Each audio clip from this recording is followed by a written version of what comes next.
Hey folks, beginning of day 2-ish, kind of a little slow moving today. I really wanted to make sure I could get this, the air conditioner compressor out of the way because it was right down there, as you may have seen in my other video, and I really didn't want to crack the lines here because I don't want to, suck it out, refill it, all the rest of that crap. So I removed the alternator, which was actually pretty easy. Let me grab it here. Couple of bolts, easy enough. It's an alternator. You should have seen one by now, I'm sure. One plug, and then obviously the big strap there that goes on with the 12 mil wrench.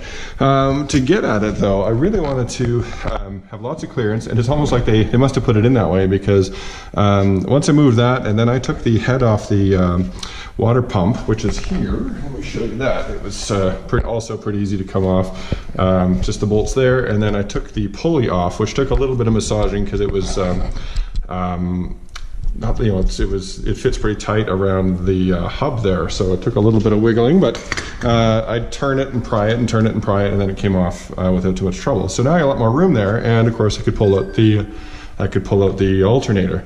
Or the air conditioner compressor, so that's cool. So what else have I done? I've taken some hoses off back here. I had to cut one because I just couldn't get the damn thing off.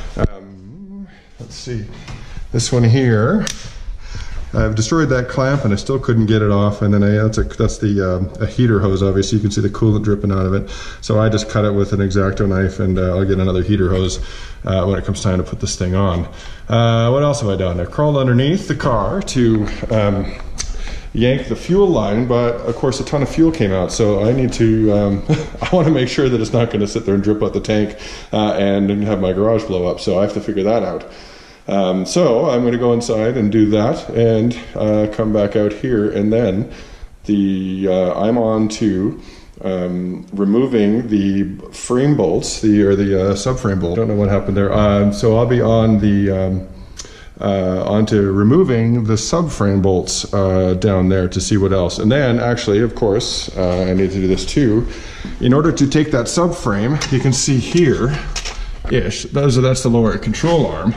And it will go with, it mounts to the subframe. So I have to remove the, down here, I have to remove the, wherever it is, I'll have to remove the sway bar and the lower control mount, or bolt, which is a castellated nut actually. So that's, I won't blow any of the alignment, I don't think. I mean, at the end of the day, I'll still get it aligned when I'm done. I'll try to clean some up because look at how rusty those things are. It's just surface rust, but maybe I'll take them off and get them blasted because this is, it's an older car, but it's a good car. Might as well try to keep it in decent shape. So anyway, that's my long-winded explanation of what I've done so far. So stay tuned, folks. Hopefully it won't kill me. Bye now.